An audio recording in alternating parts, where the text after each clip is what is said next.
এখানে তুলনামূলক প্রাইসটা কিছুটা কম দেয়। ওনাদের সাথে এই ব্যাপারে কথা বলছে, ওনারা বলছে যদি প্রয়োজন হয় সেক্ষেত্রে রাইস আরও দেওয়া হবে। তো প্লেট খালি নিয়ে বসে আছি, কিছুক্ষণ আগে ওনাদের সাথে কথা হয়েছে, ওনারা বলছে যে পরিমাপে কিছুটা কম হলেও পরবর্তীতে যদি প্রয়োজন হয় সেক্ষেত্রে দেওয়া হবে। বাট এখান থেকে যিনি গেছে এর পরবর্তীতে আর ওনার খোঁজই পাওয়া যাচ্ছে না। আমরা কি আবার কিনে খাবো কিনা সেটা পর্যন্ত জিজ্ঞেস করতে আসে না এখন পর্যন্ত এই এরিয়াতে কেউ। মানে খুবই একটা বাজে সিচুয়েশনের সম্মুখীন হইলাম। এই যে দেখেন বসে আছে ওনার অপেক্ষায়। এখন তো আমার সন্দেহ হচ্ছে ভাই এরকম যদি হয় এটা কি খাইতেছে। অভিজ্ঞতা কেমন এখানে? অভিজ্ঞতা বলতে সেকেন্ড টাইম মনে হয় না আমি আর এই আসলে ব্রাঞ্চে আসবো। Not good, very bad. Very bad, not good. হ্যাঁ, আমি আগে আরো 2 বার খাইছিলাম, মানে তৃতীয়বার, কিন্তু সবগুলো বারতে এবার খাবারটা অনেক খারাপ হয়েছে। খারাপ প্লাস আমার শুধু ওইটা কথা না, একটা কমিটমেন্টের একটা ব্যাপার আছে। যেহেতু উনি আইসা বই লাগিয়েছিল যে প্রয়োজন হয় পরবর্তীতে যদি আমাদের আবার রাইসের প্রয়োজন হয় সেক্ষেত্রে কিন্তু উনি আসে নাই। ওইখানে ওনার পরিবর্তে অন্য কাউকে আবার পাঠানো হয়েছে একদম শেষে যখন বিল নেওয়া হয় তখন। আসসালামু আলাইকুম ফ্রেন্ডস, চলে আসলাম আরও একটি ব্র্যান্ড নিউ ভিডিওতে। দেখতে পাচ্ছেন এখন আসি হচ্ছে আমরা কাচ্চিবাড়িতে। কিছুদিন আগে গেছিলাম হচ্ছে কাচ্চি ডাইনে, তো আজকে আবার নতুন করে চলে আসলাম জামগড়া কাচ্চি ভাইতে। তো এখন এখানে দুইটার মধ্যে আমরা কম্পিটিশনে একটা ভিডিও নিয়ে আসবো যে আসলে কোন কাচ্চিটা আমাদের জন্য বেস্ট। তো আমার সাথে দেখতে পাচ্ছেন আমাদের কলিগেরা, বড় ভাই ছোট ভাই সবাই আছে। তো এখানে ফার্স্টটাকে পরিচয় করে দিই, আমাদের খোকন ভাই। ভাই এটা হাই দেন, এমনি করলো হইব।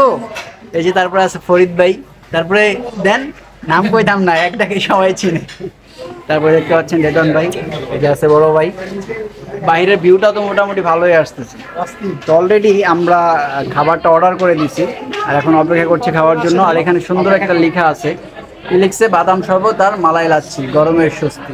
যদিও এখন ভিতরে এরকম গরমের ফিল পাচ্ছি না, তবে অনেক গরমের মধ্যে থাকলে ফিলটা ভালো পাইতাম। তো দেখেন একদম একটা কোণার মধ্যে আমরা বসে আছি। সো ফাইনালি খাবার চলে আসছে। কি মনে হবে হাতের টিস্যু কে কাচ্চিবের ইয়ে দিতেছেন নাকি, প্রমোশন দিতেছেন? নিজের কেমন জানি ক্যামেরাম্যান মনে হইতেছে। ভাই কাচ্চি ডাইনের সাথে এই জায়গায় কি মাংসের কোনো তফাৎ আছে মনে হচ্ছে? ফরিদ ভাই ক্যামেরা ধরছি, সাইজটা দেখতেছেন না? ঠিক আছে, কিন্তু রাইস একটু কম, রাইস কিছুটা কম ওইখান থেকে তুলনামূলক কম। প্লেটের সাইজটা দেখতেছেন? হ্যাঁ তুলনামূলক ওইটা থেকে প্লেটের সাইজটাও কম। আগের ভিডিওটা আপনারা দেখছিলেন, যদি মনে থাকে তাইলে আর কি বুঝতে পারবেন। ভাই যারা ভিডিওটা দেখতেছেন খাইতে চাইলে অবশ্যই আমার পেজটাকে ফলো করে দিতে হবে আর ইউটিউব চ্যানেলটাকে সাবস্ক্রাইব করে দিতে হবে, নাহলে কিন্তু আমি খাওয়াবো না। ওই আরেকজনের কথা কি কুত্তার মতো, এটারে আজকে দিমো, এটার ভাইরাল করে দেবো শিব।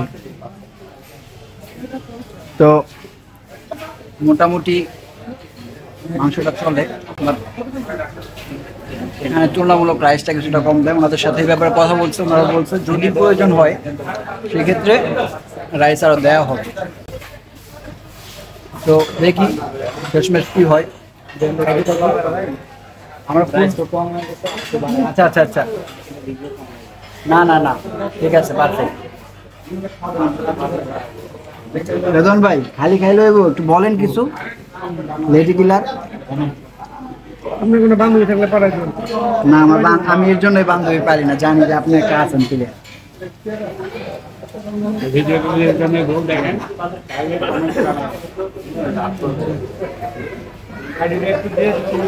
ভিডিওটা যদি রেদওয়ান ভাইয়ের বউ দেখে থাকে তাও তো আলহামদুলিল্লাহ, ও কিন্তু বিবাহিত।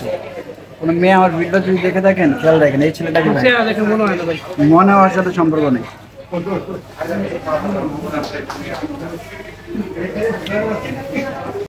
প্লেট খালি নিয়ে বসে আছি, কিছুক্ষণ আগে ওনাদের সাথে কথা হয়েছে, ওনারা বলছে যে পরিমাপে কিছুটা কম হলেও পরবর্তীতে যদি প্রয়োজন হয় সেক্ষেত্রে দেওয়া হবে। বাট এখান থেকে যিনি গেছে এর পরবর্তীতে আর ওনার খোঁজই পাওয়া যাচ্ছে না। আমরা কি আবার কিনে খাবো কিনা সেটা পর্যন্ত জিজ্ঞেস করতে আসে না এখন পর্যন্ত এই এরিয়াতে কেউ।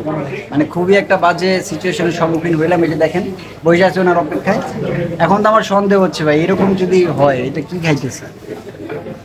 কি ভাই আপনার কি এটা তো বিষয়টা বুঝতে হবে। আপনি যদি ওনার পারফেক্ট সার্ভিস দিত, খাওয়ান শর্ট হয়েছে, আপনি কি ওর জন্য এখনো বসে আছেন? হাত ধরে না দেখতে পারতেছি, তাহলে সেম সিচুয়েশনের সম্মুখীন আমিও হইলাম। তো বিষয়টা আপনাদের নলেজে দিয়ে রাখলাম। পরবর্তীতে কেউ যদি আসতে চান সেক্ষেত্রে বিষয়টা মাথায় রেখে আসবেন। আর এখন কিছু বলার মুড হচ্ছে না, কারণ ব্রেনটা গরম হয়ে গেছে পেটে ক্ষুধা তো।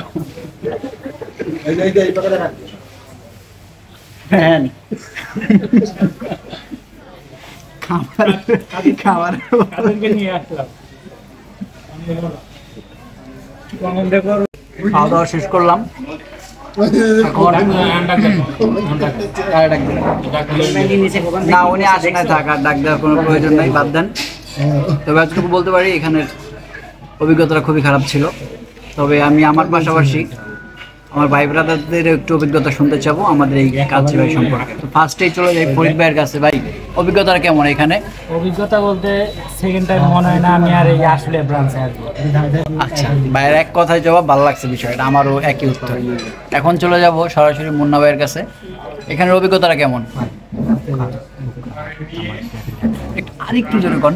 আমার এটা ভালো লাগে না, একখানি ভরছে একখানি ভরে না। পিজ্জা আমাকে কেন না আরেকবার আসতে আসেন এর জন্য? আর কাচ্চি দিনে ওই জায়গা ভালো, ওইখানে ভালো, সবাই আচ্ছা আচ্ছা, খাবারটা ভালো, মজা লাগে।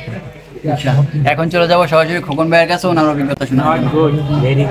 Very bad, not good. হ্যাঁ, পরে না শুনি রেদওয়ান ভাইয়ের একটু মতামতটা শুনি। আমার কোনো মতামত নেই। কোনো মতামত নেই? তো তারপরে বড় ভাইয়ের মতামতটা শুনবো একটু। আসলে আমি আগে আরো 2 বার খাইছিলাম, মানে এই তৃতীয়বার, কিন্তু সবগুলো বারতে এবার খাবারটা অনেক খারাপ হয়েছে। খারাপ প্লাস আমার শুধু ওইটা কথা না, একটা কমিটমেন্টের একটা ব্যাপার আছে। যেহেতু উনি আইসা বই লাগিয়েছিল যে প্রয়োজন হয় পরবর্তীতে যদি আমাদের আবার রাইসের প্রয়োজন হয় সেক্ষেত্রে উনি আসে নাই, কিন্তু উনি আসে নাই। ওইখানে ওনার পরিবর্তে অন্য কাউকে আবার পাঠানো হয়েছে একদম শেষে যখন বিল নেওয়া হয় তখন। আচ্ছা, এখন খোকন ভাই জানি কিছু একটা বলবো হয়তো বা। রেদওয়ানের দিকে ধরলাম। আচ্ছা আচ্ছা, রাইট, একদম ভাই মনের কথা, ভালো লাগছে বিষয়টা। আর নাই 12 ভাতারি, সেই জন্য ওদের কাছে ভালো লাগছে। কিন্তু আমরা এক ভাতারি, আমাদের কাছে ভালো লাগে না। তো ঠিক আছে, সবাই ভালো থাকেন, সুস্থ থাকেন। চলে আসবো আবার নতুন কোনো একদিন নতুন কোনো ভিডিও নিয়ে। আজকে ভিডিওটা এই পর্যন্তই। টাটা, আল্লাহ হাফেজ।